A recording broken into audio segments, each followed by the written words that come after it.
नमस्कार दोस्तों, इस वीडियो में हम MP board NCERT social science history इतिहास वन्य समाज और उपनिवेशवाद कक्षा 9th lesson 4 MP board NCERT social science के कक्षा 9th के लेसन 4th को पढ़ेंगे। 4th लेसन में वन्य समाज और उपनिवेशवाद के क्वेश्चन आंसर हम इस वीडियो में देखेंगे। दोस्तों, अगर आप इस वीडियो में या इस चैनल पर नए हैं तो इस चैनल को सब्सक्राइब करें, बेल आइकन प्रेस करें ताकि आने वाले वीडियो आपको आसानी से मिल सके।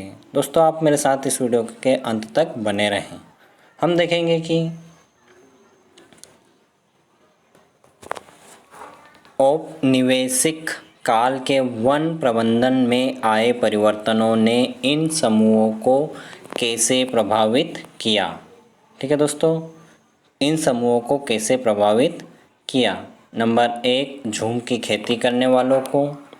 नंबर 2, घुमतू और चरवाहा समुदायों को। नंबर 3, लकड़ी और वन उत्पादों का व्यापार करने वाली कंपनी को। नंबर 4, बागान मालिकों को। नंबर 5, शिकार खेलने वाले राजाओं और अंग्रेज अफसरों को। दोस्तों, ये देखेंगे हम, तो उत्तर देखेंगे हम इसका। उत्तर है झूम की खेती करने वाले, झूम की खेती करने वालों को वन प्रबंधन की नीति में बदलाव का झूम खेती करने वालों पर व्यापक प्रभाव पड़ा। खेती की इस पद्धति को प्रतिबंधित किए जाने के कारण उन्हें दूसरा व्यवसाय अपनाना पड़ा। नंबर 2 है घुमतू और चरवाहों का। घुमतू और चरवाहों का, तो दोस्तों इसमें देखेंगे नई नीति के तहत इन समुदायों को सुरक्षित वनों में अपनी गतिविधियां चलाने से रोक दिया गया। फलतः उनकी रोजी रोटी प्रभावित हुई। उत्पादों के व्यापार को रोके जाने से इन समुदायों के लिए आय के स्रोत समाप्त हो गए तथा इनका जीवन यापन कठिन हो गया। नंबर 3 देखेंगे लकड़ी और व्यापार। क्या दोस्तों, लकड़ी और व्यापार। उत्पादों का व्यापार करने वाली कंपनियों को वन प्रबंधन की नीति के तहत इन कंपनियों को लकड़ी और वन उत्पादों का व्यापार करने का एकाधिकार दे दिया गया। इन समूह के लोगों को इस नीति का सर्वाधिक लाभ पहुंचा। फलतः उन्होंने अपने और सरकार के लिए विशाल मात्रा में वनों के दोहन तथा आदिवासियों के शोषण द्वारा धन जुटाया। ठीक है दोस्तों, नेक्स्ट देखेंगे। नेक्स्ट है बागान मालिकों को। तो बागान मालिकों को अपने व्यवसाय से बहुत अधिक लाभ हुआ। अब नईकरण के उपरांत चाय, कॉफ़ी, रबर आदि के नए नए बागान विकसित किए गए।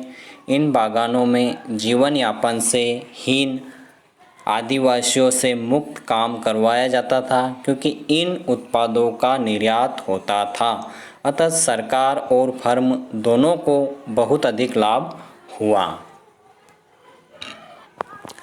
नंबर 5 देखेंगे शिकार खेलने वाले राजाओं और अंग्रेज अफसरों को हालांकि जंगलों में शिकार करना प्रतिबंध कर दिया गया था, परंतु इसमें भेदभाव बरता गया। राजा महाराजा तथा अंग्रेज अफसर इन नियमों के बावजूद शिकार करते थे। उनके साथ सरकार की मौन सहमति थी, क्योंकि बड़े जंगली जानवरों को वे आदि असभ्य एवं बर्बर समुदाय का सूचक मानते थे। अतः भारत को सभ्य बनाने के नाम पर इन जानवरों का शिकार चलता रहा।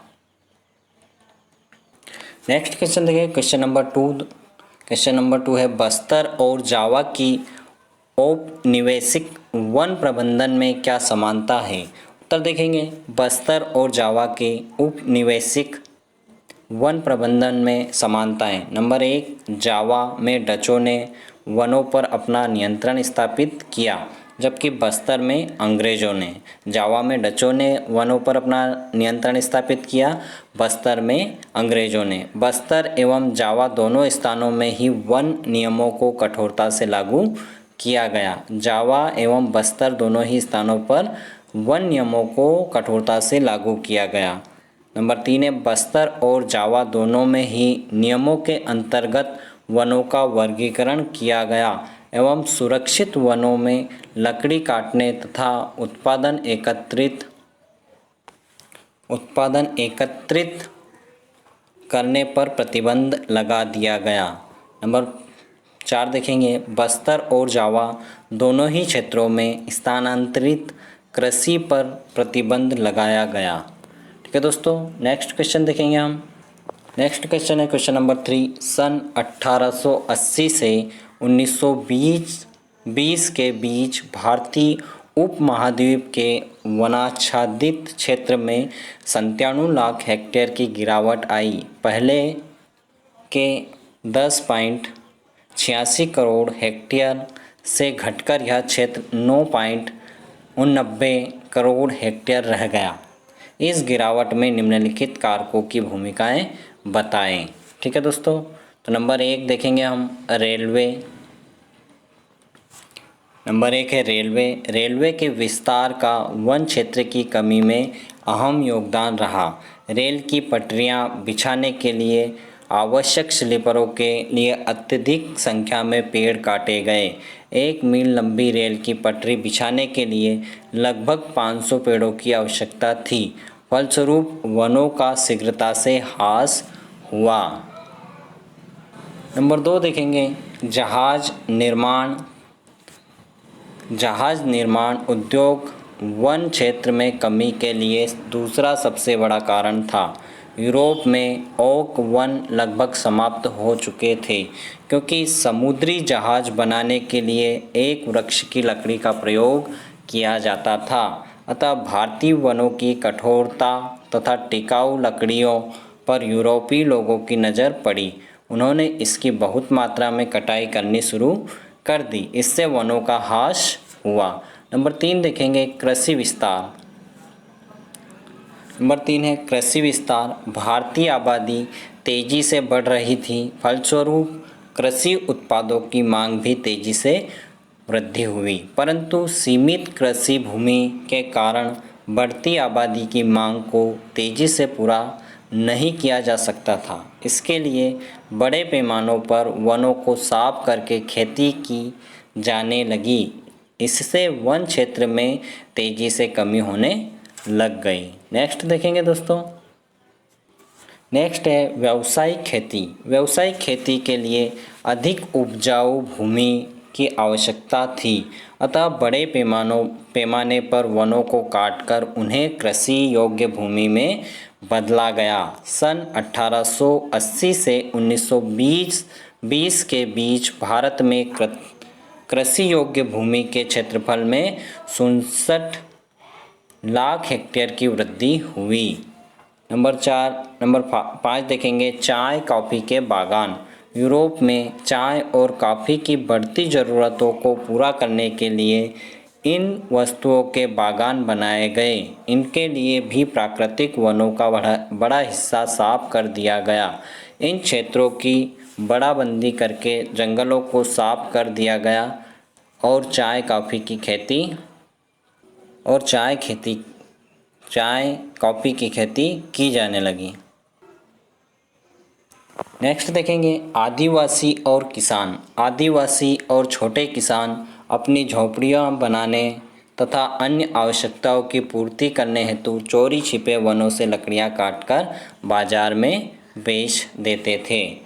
नंबर 4 देखेंगे। प्रश्न नंबर 4 है युद्धों से जंगल क्यों प्रभावित होते थे। युद्धों के कारण जंगल क्यों प्रभावित होते थे, तो दोस्तों हम देखेंगे आंसर है उत्तर। युद्धों से जंगल प्रायः निम्न कारणों से प्रभावित होते थे।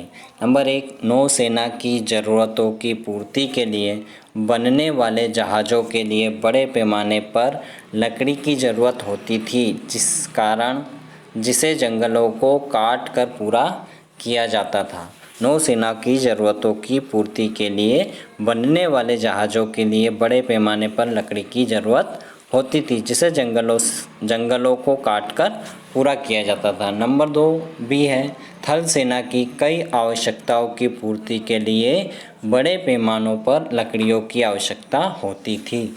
थल सेना की कई आवश्यकताओं की पूर्ति के लिए बड़े पैमाने पर